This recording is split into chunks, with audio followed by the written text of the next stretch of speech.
Now, how do I know I'm live? Started? Yes, sir.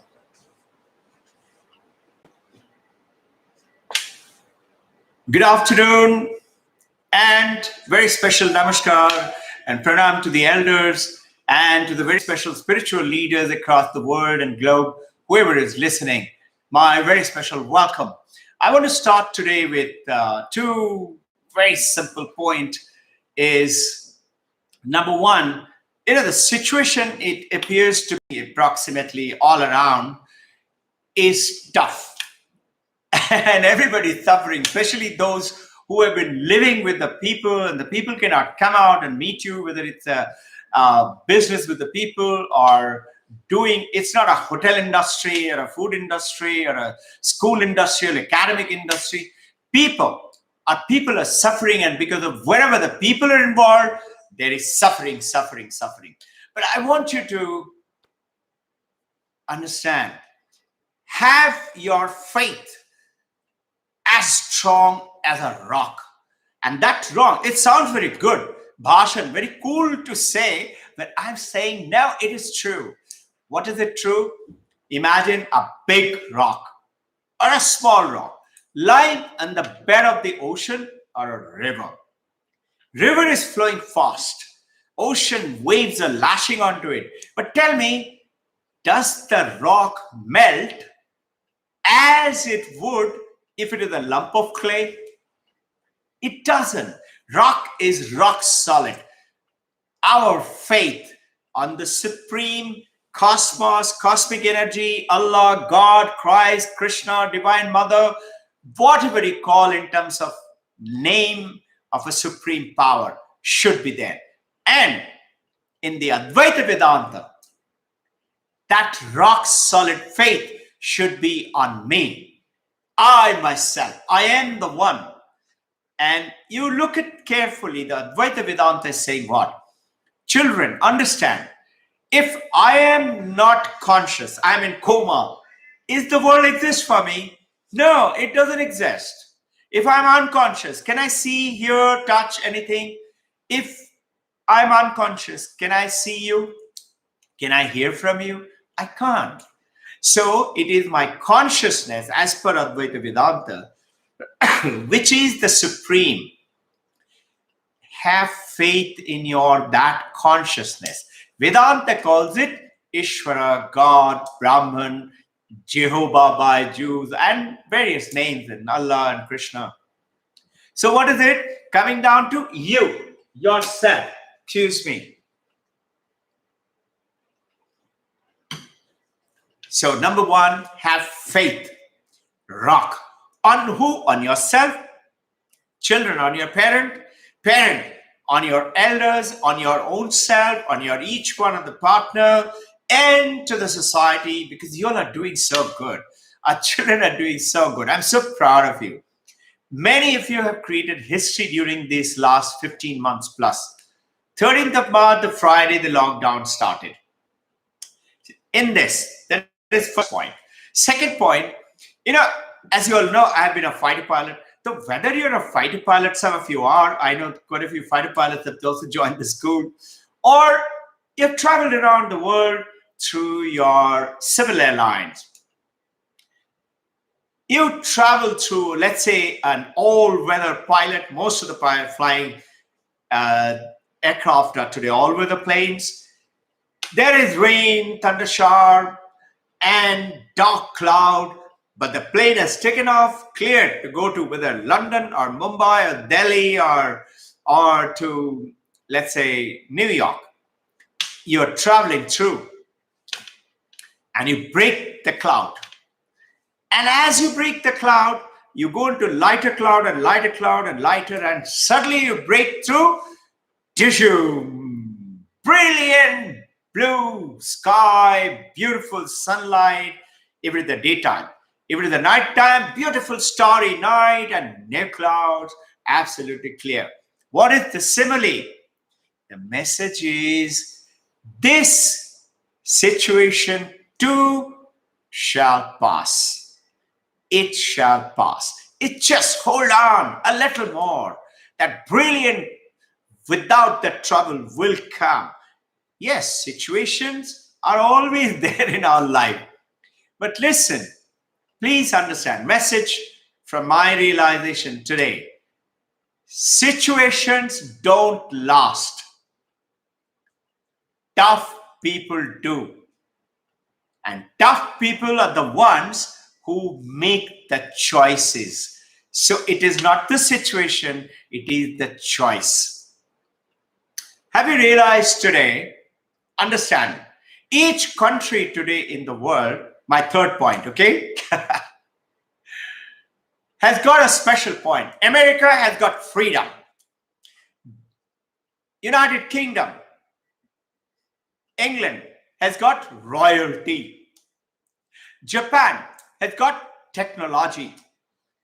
Middle East, Saudi Arabia, Dubai, etc. They have black dollar, petrol.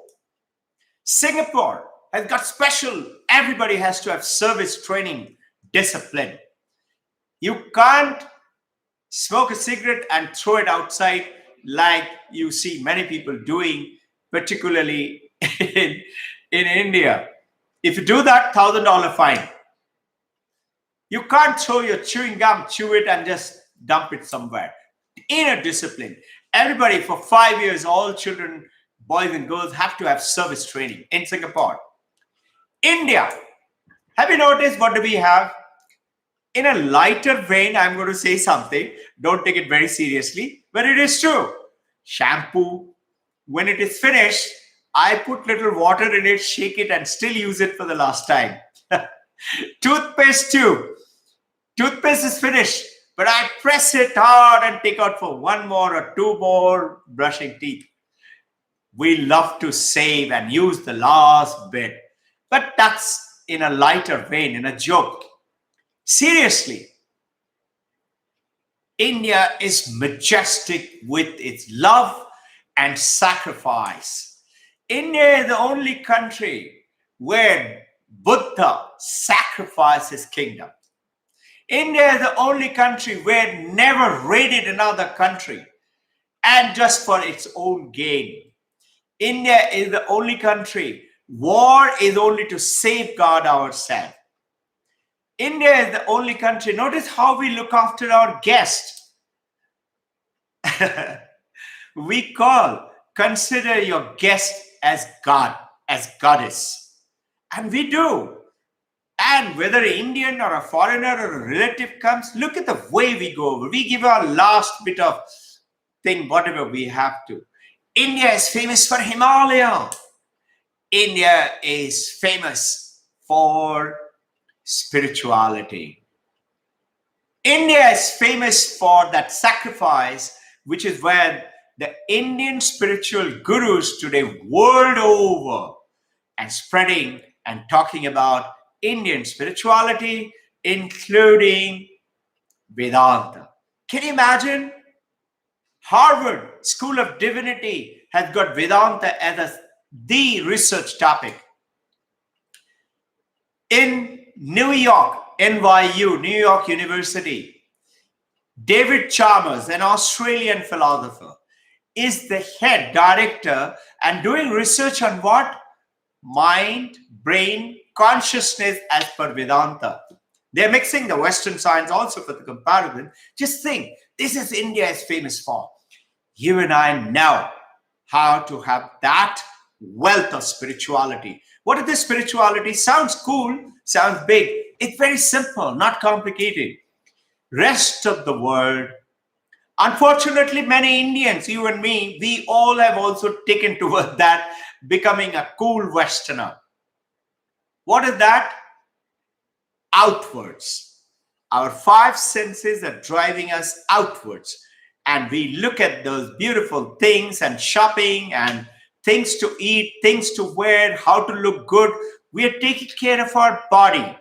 We are taking care of our name and form. Should we not take care of our body? Of course we should. I'm not saying don't. Remember, temple, mosque, church has to be kept clean.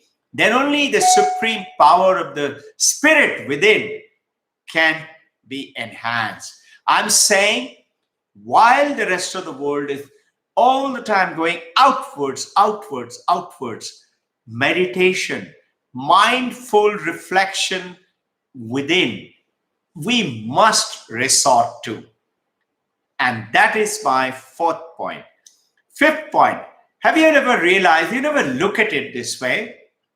Just think. We have three powers within us, very special power. One, have you noticed a cobra, a king cobra? The moment it stands up, its hood is out. Hood. What it does, the moment it stands up, its eyes are focused and hypnotizing, totally concentrating on the rat or the rabbit or the frog or maybe another lesser animal. Total concentration. This concentration is one of our most important power. If you can concentrate, you go ahead, and this is called, very simple, Western world is searching, called focus. This focusing part. In the focus, what is the second point of the Indian king cobra? Okay, they put the hood out. What does the hood means? It cuts off all distractions. And third, sustainability. It will not let go their focus attention till it strikes. It's not like you and me. What do? I'm with my friend. The other day, 15, 16 boys and girls came along for a marriage anniversary of the father and the mother, 50th anniversary. I'm hearing from one of the boys, he's telling me, sir, we came from all over the world. And we were there, and the whole time, all everybody was doing is looking at their mobile and sending messages and talking once in a while, but attention more on here. Not like the cobra. Our attention today is most of the time, we're talking to my wife, my husband, my parent, my friends, my children, my parents. I'm looking and distracted by the distractions of the world through the digital media. Sure, utilize. Screen time must be there. But focus and isolate sometime. But when you sit with your friend, the partner, the friends, the parents, the children, at that time, focus attention. Eyeball to eyeball contact is the communication skill. The sixth point. Have you ever realized? Pay attention, okay? This is very simple, but three very important points. We never look at it this way. Number one, what do we love? We love those things which we like. What I like, I love it. What I don't like, this is rule one. What I don't like, I discard it. So rule one, what I like, I love it. What I don't like, I discard it. Rule two, what I like, I hold on to it. We love our children, we like our children, we like our partners. We don't like them to go. We like to hold on to them. Or that iPhone, or that car, or that house, or that money. Now, what I like to hold on to them. So there's an Argentinian monk who came down. He was talking. He said, Bengali mothers, Gujarati mothers, Italian mothers, and Jewish mothers, they are always holding on to their children. They don't want them to go out and grow. It is the Argentinian monk's observation. I am not fully aware, but you know how we are overprotected by our parent, particularly our mom. We love that protection. Mamas love to do it. Why? Because we like it. We like our son. We like to hold on to them. I often talk to, if I see, say, 18 months old or a 2-year boy not walking very steady, I ask them, how many people are there to carry the boy at home or the girl? Everybody trying to catch hold of the baby because we love that baby and we like to cuddle the baby. Baby is not allowed to walk and do the exercise. So, number one, what we like to love them. What we don't like, we discard it. Second, number two, what we like, we hold on to them. And what we don't like, we throw away, we discard it, we reject it. Number three, have you noticed nobody, this is very serious, okay? Don't mind. Nobody likes to die. Is it not true? People are committing suicide. Yes, that is true. But they commit suicide because of a situation creating problem. Maybe my mother, my father is breathing down my neck to do better in the exam, or my ditch girlfriend, boyfriend, or ditch husband, wife, or I find financial problem or a terrible sickness, disease, or something which is creating so much of trouble, I don't want to live anymore. But if I have a way to correct that and that situation is changed, I'm not going to choose to die. Why should I die now anymore? That situation is gone. So what is the rule three? We don't like to die. Why? You know why? Because we like ourselves. Notice, I love to give sacrificial actions towards taking care of people, towards helping those COVID-19 patients, or toward the destitute, toward the poor. Why?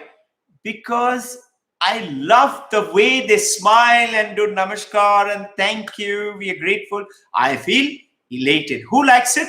I like to help people with the money. Why? Because they bow down and they say, thank you so much. Or an ashrama, monk, I like to give them. Why? They say, you're my father and the mother. You are looking after all of us. Why? Because my ego gets elevated. Again, it is coming back to I myself. This I like that I so much. I love my son, my daughter's doll or the son's toy. Why? Because it is my daughter's doll or the son's toy. I need to take care. Poor daughter's son has played, got tired, gone out to sleep, and left it there. I pick it up nicely and keep it in. Because in the next morning, if he wakes up and doesn't find his ball, he is going to cry and howl. I'll say, here is your ball. Why? Because I know, because when I give it to her, she will smile and say, you kept it. I feel so happy. Again, it is I. So what is the punchline of the number three message? Why is it we don't like to die? You see, what we love, we like to hold on. Rule one. What we love, we like to hold on. Rule two. So we like ourselves, we love ourselves, we don't like to die. We go down to a funeral. We say sorry and express our gratitude to that lady who was there, and we express our grief. We solace the relatives, but we forget I could be the one dying in that graveyard coffin or be burnt onto that fire tomorrow. So there is a great personality. He says, live your every day as if today is one day. And you know who said this? You'd be surprised. Steve Jobs. He said, I live my every day as if today is the last day I'm going to live. I'll tell you something more about Steve Jobs some other time, a great personality. So, coming down with these three punchlines, understanding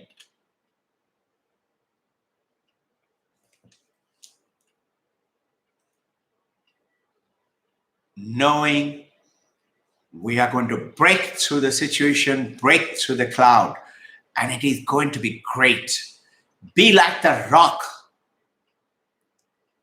Don't lose your faith on yourself, on your parent, on your surroundings, on your situation, on the country, and have the ancient value of India, ancient value of the world, that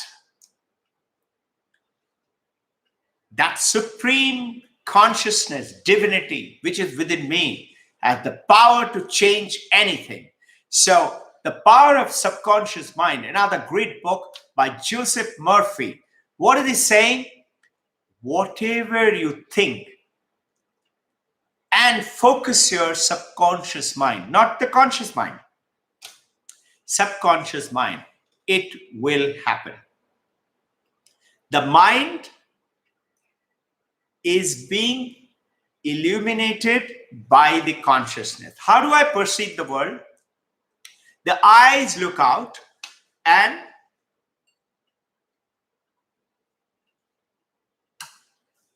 look at a rose, look at the mountain, look at the lake, look at the dolphins and the dogs. So what does it do? The eyes pick it up, five senses, eye picks it up, gives it through the cornea. The rose doesn't enter my eye. It's only the reflection of the light comes to the eye, makes an image, sends it to the brain neuron, brain makes it and remembers it to be a rose, and we say, Valentine's Day, I got a beautiful rose. And it goes to the mind. Mind is being bombarded today with thousands of things from all over continuously. So the moment you sit for mindfulness, I know many mothers are doing it today who are with me, who are with us in the school. I know one hyperactive champion daughter, brilliant, very intelligent, but can't sit still. It's not her fault. What is it? Why is it happening? Some other time we'll explain. It will take a little time. But mother has got to found a beautiful way after talking to me. All she does when the girl is jumping around too much, mother says suddenly, mindfulness. And the girl knows 30 seconds routine. She will immediately sit down, close her eyes, and just 8-year-old girl. Close her eyes and sit and take breathing. Calms down and lasts for some time and then again. So mindfulness, don't forget to what our punchline of today's message is. Have faith. This situation will change by the choices we make, and know that we are right from childhood learning a lot of things, learning academics, picking up degrees, picking up skills, learning to do cook things, play things, study things, learn things. But they're all outside of us. We are forgetting to see, including the brain and the mind, as per Vedanta, their object. Because you can experience your mind. Just like I experienced this book. How do I experience this book? Because of my consciousness, and this is an object. Similarly, I experience my mind. I experience my thoughts. I experience love. I experience hatred and anger. So they are also, as per Vedanta, object. Only thing is I am alone is the consciousness. I want to share with you one last message before I would like you to see this book. This is the turning point, Vivekananda, the turning point in the world. And you know what? I was amazed to read in page 600. Here, in page 600, Frederick Mayer, who was the Director General in 1878 to 1899.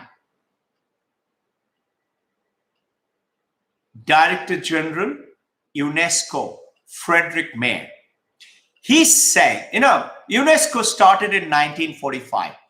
And Vivekananda, this book is written on how whole world has turned around, including great scientists like Nikola Tesla, Sarah Bernhardt. They all are going gaga over, including the famous inventor, Thomas Edison. They all have gone gaga over the Vivekananda's points, what he had given it to the world. Here, Frederick Mayer is talking about one or two dates. Don't have to remember them, but understand the enormity. 1893, 11 September, Vivekananda went to the World Religion Conference and brought India to the world map. Till then, India was not known. India was known to be a country where people sleep on bed of nails. By the way, I personally have heard it. from somebody from somebody abroad in US. This was in New Orleans when I was teaching flying. And that Indian slipper, bed of nails, and if you go round the corner, you might meet a tiger or a wild elephant, and there are snakes all over and scorpions. This was the image of India, where Vivekananda brought 1893, 11th September, India to the world map. And the whole world shook up. This message, what Frederick Mayer is talking about, 1897, first time the mission was formed by Vivekananda Ramakrishna Mission.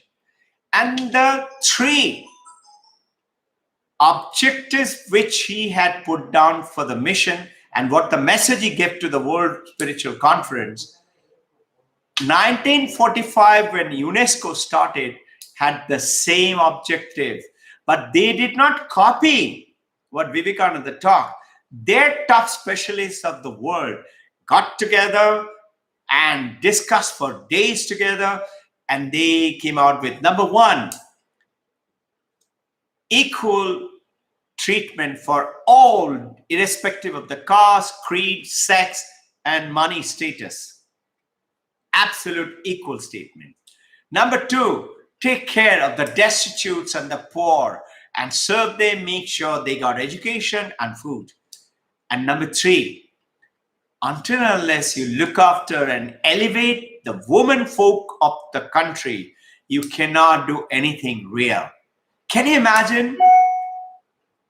1945 UNESCO formed, and 1987 Frederick Mayer is talking about. 1999, 12 years he was the Director General. He's saying, I'm shocked that how one Indian monk came and told the world that this should be the principle, and almost 50 years later the world followed those principles. So, sir, ma'am, dear children, dear parent, my very special prayers and namaskar to you with this thought that you are holding of a rich heritage. Let's dive down and find a little more. And where is this information data? It's, yes, there are books, but more than the books, it's the mindfulness meditation. It is within us. Just like Isaac Newton saw an apple fall.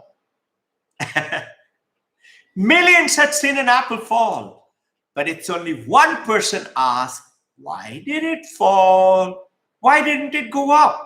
And he thought and thought with what? With his own mind, own intellect, own memory, and discovered forces of gravity. Till today, Isaac Newton is considered the world's top physicist. Where was the information? Within him. So Vedanta is talking about same thing. Same thing as IB is talking about. That be principled, hold on to truth and purity, and discover the wealth from within. My prayers are especially for all of you. May you be absolutely safe. Follow all the precautions. Wash your hand. Maintain social silence. Use the mask whenever you're projected to the people. And take care of the other people. Take care of other people. May the supreme forces of the universe protect you and your family. May no one come to any suffering, all those who are listening to this and will listen. May everyone help everybody else and heal the whole world. And may this stupid little virus, which can't even be seen, is destroyed within a shortest possible time. I give it 3 months more and it should vanish. If 3 months goes to 6 months, it's okay. Hold on, hold on. Grit, determination, like the rock. Namaskar. My very special prayers for all of you.